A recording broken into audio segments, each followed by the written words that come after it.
Hi, today we're going to be demonstrating how to make a diamond cut on a mat. Now what I've done just to save on mats is I put a piece of paper on here, and we're not going to really use a blade, we're going to use a pen. So, cut. So depending on how the mat cutter was left last time somebody used it, you may need to install some pieces. First, this is the top mat guide, and this item right here comes off obviously. And the way that you install it is that there is on this end is a set screw on this end, and so you just really quickly undo that set screw. That little set screw goes right in there, and then the top one feeds right into it like that right there. Okay, and you can see there's a groove right there in the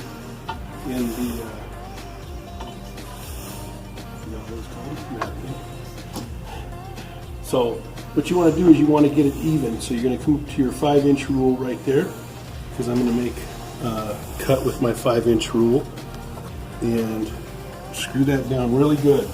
Come down to this end, get it right on the 5-inch rule. Once again, set that really good. Double check and make sure both of those are set. Now the other piece we're going to use is the diamond angle cutter. Okay, you can tell the difference between there's 3 angle cutters that we have here right now.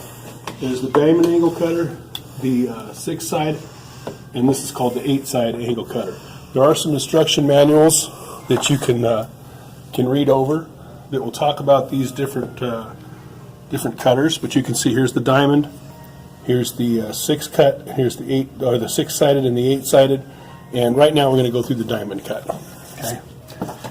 So once we get those out of the way here, once we've got our guide in place, we can go ahead and set the 6-piece down on top of it, the diamond cutter angle down on top of it, and get that into place. And so your first step is that you're going to take the long side of your mat and you're going to put it up against the top side of the cutter, or of the guide.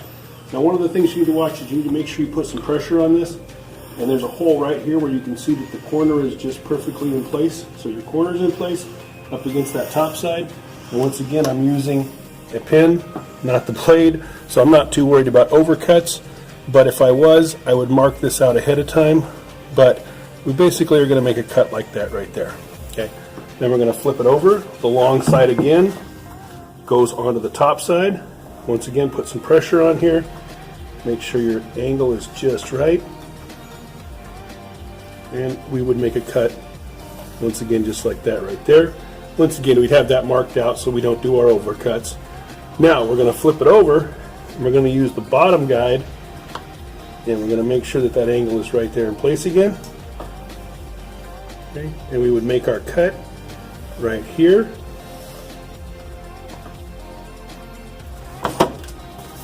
Flip it over, make sure you got the pressure down there, get it right there on the guide.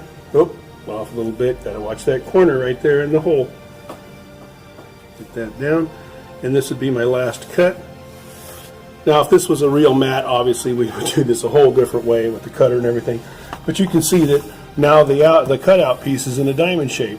So if this mat was for real, we would flip it over, and on the back side would be this nice diamond shaped cut with a bevel groove around it.